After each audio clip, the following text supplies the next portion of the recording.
In this exercise tutorial, I'm going to be taking you through how to do a push-up on your knees. So if you're somebody that wants to learn how to do the push-up, you can't quite do the full variation and you're looking for a regression of that, this is the exercise demonstration for you. So firstly, you'll notice here I'm on a mat. You don't have to use one, but I would recommend one for general comfort. If you're somebody that gets knee pain even when kneeling on a mat, you can put a cushion or a pillow underneath your knees for comfort during this exercise.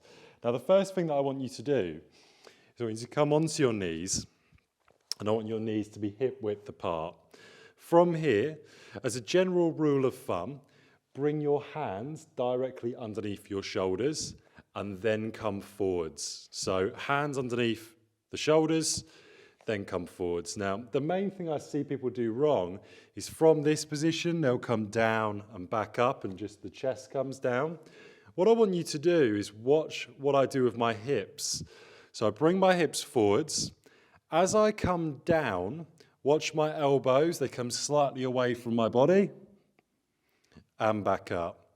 So I'm trying to come down in one fluid line as opposed to just the chest down. So I'm trying to bring the whole body down and back up.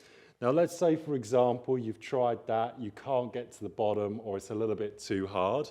What again I would do, get a couple of pillows, prop them up in the position where it's in between your hands.